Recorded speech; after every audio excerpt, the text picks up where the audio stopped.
sebagai markas perjuangan mempertahankan negara atau mempertahankan Indonesia lah gitu. Karena di daerah Poncol itu pasukan Belanda kalau nggak salah ceritanya begitu. Nah, ini logistik perangnya atau logistik makannya nggak tahu lah, pokoknya jelas untuk persiapan melawan penjajah itu. Ceritanya begitu.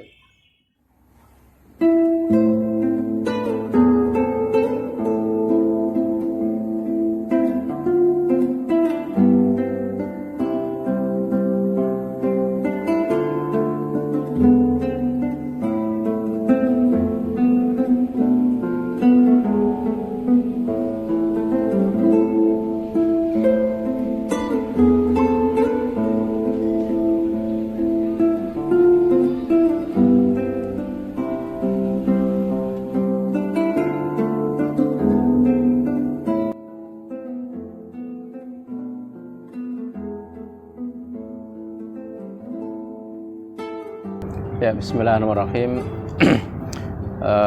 Nama Aris Fatoni. Di Masjid At-Taibin ini alhamdulillah diberi amanah sama bapak-bapak yang di yayasan tentunya sebagai penanggung jawab harian atau BPH.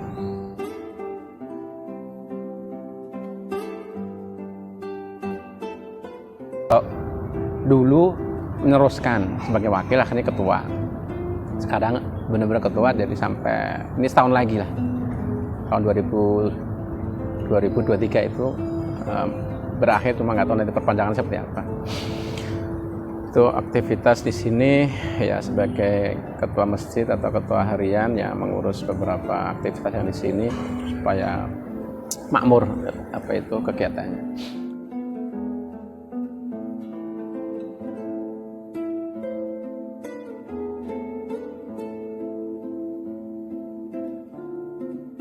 Masjid ini salah satu masjid yang dibilang sepuh ya.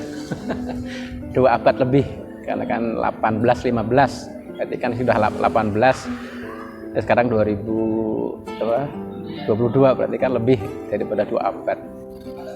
Kalau singkat cerita saya tidak begitu detail ya, tapi yang jelas dulu sini ada pasar dan banyak saudagar, kemudian punya inisiatif mereka membuat masjid.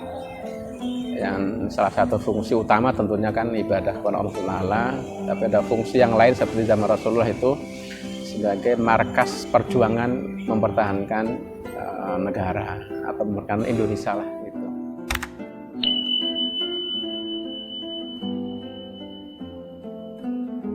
Karena di daerah Poncol itu pasukan Belanda kalau nggak salah ceritanya begitu. Nah, ini logistik perangnya atau logistik makannya nggak tahu lah, pokoknya jelas untuk persiapan melawan penjajah itu.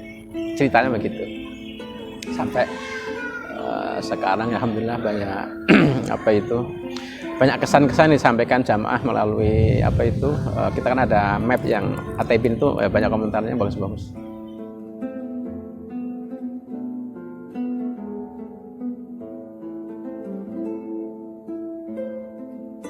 Luasnya kalau total itu hitungan kasar 500 meter persegi kali ya.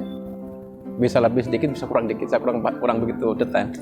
Tapi kalau kita lihat ini kan ada sekitar 14 meter sekali, mungkin 16 atau 18. Itu yang ruang utama ya. Bangunan utamanya ya yang tengah ini, itu yang tembok ini tebal juga, itu berapa? Itu ada 40 cm itu. Itu 40 cm itu. Batanya pernah lihat itu gede banget batanya. Ini yang dipertahankan. Kemudian tiang ini 4. Ada 4 tiang ini. Yang dari atas kan kecil bulat itu masih original. Jadi nggak diganti.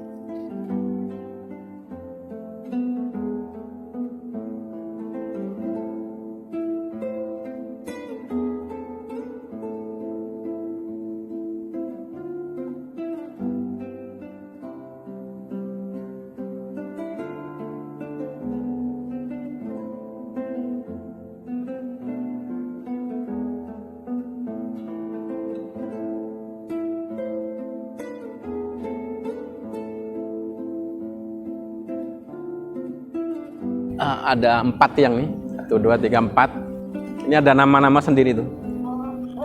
Ada namanya siapa itu. Tapi yang itu kan sudah apa itu gaplokan gitu ya, jadi tambahan. Kalau yang asli yang bulat itu di atas itu, nggak tahu kayak apa itu sampai sekarang ini. Kalau itu benar dari dulu ya luar biasa.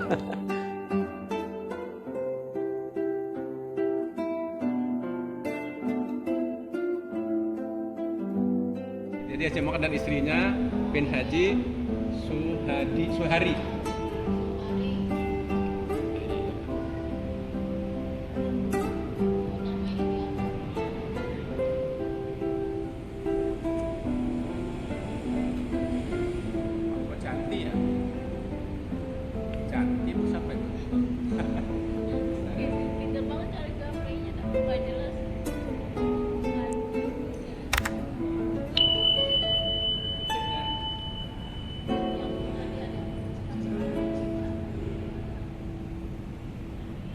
Terus tembok utama, ruang utama ini asli.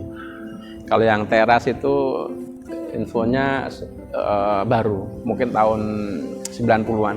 Karena dulu pernah ketanya yang pernah di sini sampai tinggal di sini, dulu nggak begini Ustaz. Dulu hampir biasa.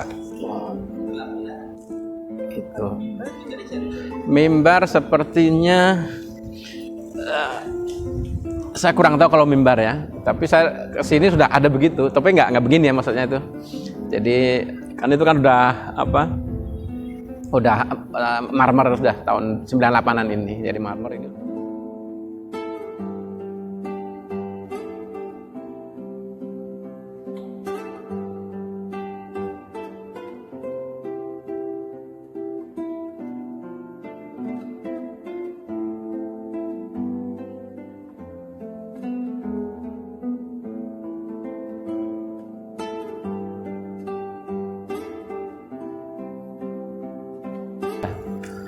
Udah istilahnya ya menjaga supaya nggak remek aja kan.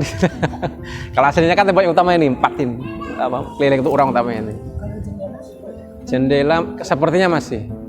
Nah ini kusen ini masih, tapi pintu udah nggak begini tadi. Ini kan profilan, dulu nggak profil.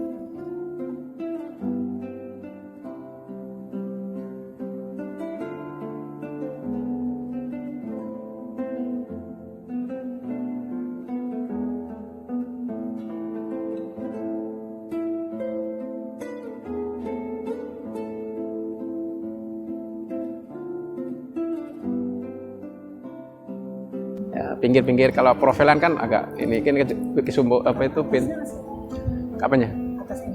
Ya masih gitu. Sepertinya kalau atasnya, pokoknya kusen itu masih, cuma pintu itu udah daun pintu kayaknya enggak, karena saya pas kesini nggak begini pintunya. Masih ya bikin orang dulu gimana sih?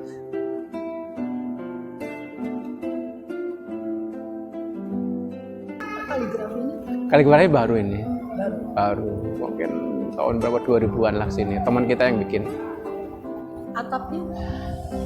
Atap yang pernah saya tanya ke Ustadz yang termasuk ngisi taklim yang cukup lama gitu ya di sini yang saya itu, Ustadz ini atap ini dulu gimana? Atapnya dulu datar. Nah makanya setelah pemugaran tahun 98-an itu, atau mungkin kesini atau 90-an lah gitu ya, itu sudah karena pernah lupa ingat lah gitu ya, jadi diganti atap yang mepet genteng. Tadinya atap datar aja, jadi kelihatan pendek kalau atap datar kan. Nah, sama itu dibuka itu dibikin atap mepet, jadi kelihatan tinggi, lega.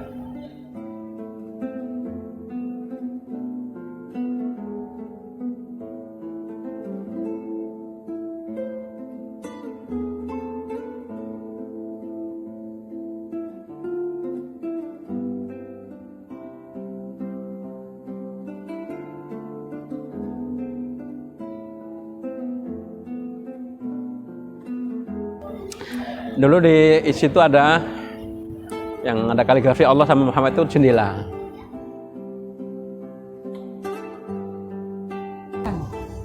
Oh iya, Kak Steger ya. Iya dulu itu tempat adzan. Jadi adzannya naik di situ. Ya mungkin kalau belum ada speaker kali dulu, karena itu pasar. nggak tahu di mana tempatnya pokoknya kayaknya di sini kayaknya dulu sini adzan.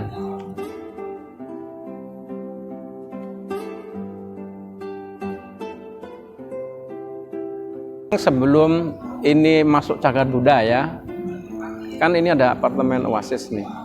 Dulu ini mau digusur, mau dipindah ke daerah Kemayoran. Sempat vakum masjid ini kalau nggak salah dengar itu 2 tahun. Udah ditutup pakai seng dan nggak ada aktivitas sholat. Akhirnya malah jadi sarang orang-orang yang nggak bener perilakunya. 2 tahun kalau nggak salah dengar saya. Alhamdulillah terus pengurus yang berarti tahun-tahun itu mengupayakan gimana masjid supaya tidak dibongkar. Diusulkan mungkin ya nggak tahu lah gimana cara beliau orang-orang ini akhirnya masuk cagar budaya lewat Gubernur Suryadi.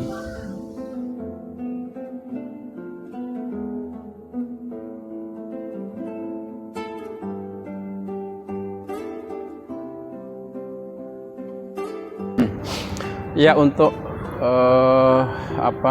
kelangsungan ya atau mungkin estafet, apakah itu pengurusnya atau mungkin jamaahnya. Jadi saya termotivasi itu semenjak Sanawi kalau nggak salah SMP lah itu ya, di antara 7 golongan yang mendapatkan jaminan itu kan. 7 golongan itu salah satu adalah orang yang selalu hatinya terpaut dengan masjid. Jadi kalau kita khususnya sebagai pengurus gitu ya, itu bagaimana mengajak orang-orang itu bisa hatinya dekat dengan masjid.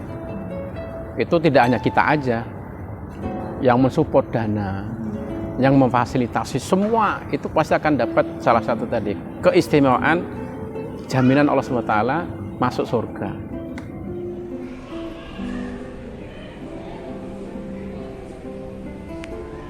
Oh iya kan? Kalau Allah udah jamin mau ngapain? Salah satunya adalah orang yang hatinya selalu terpaut dengan masjid. Jadi dari situ saya tuh selalu ingat terus itu hadis itu.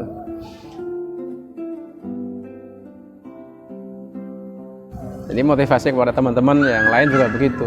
Kita kan nggak punya amal yang apa yang istimewa. Ayo, mumpung masih ada usia, masih ada waktu, walaupun saya jauh ya. Kalau tergolong jauh sih sebenarnya bukan warga sini gitu ya.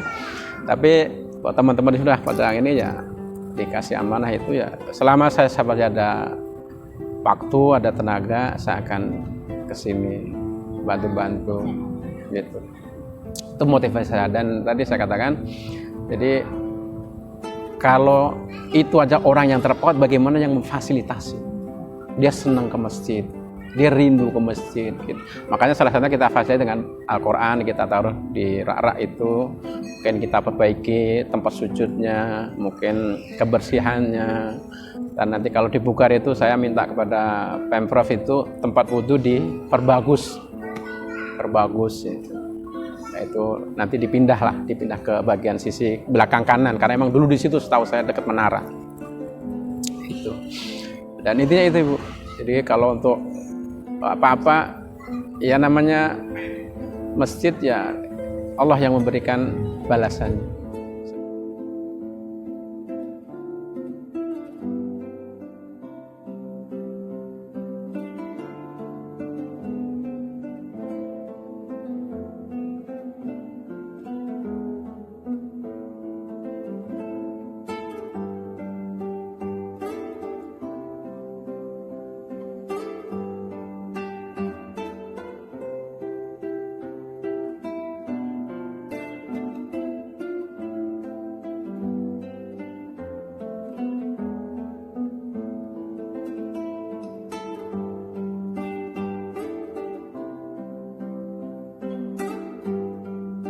Prabu Siliwangi nanti ada di satu kota, ada satu desa, itu tinggal di ibu kota, di tengah-tengah kota maksudnya. Nanti itu bahasanya tersendiri, bahasa Sunda. Ya ini, cikal bakal dari Pajajaran ini, sisa-sisa Pajajaran ini. Iya.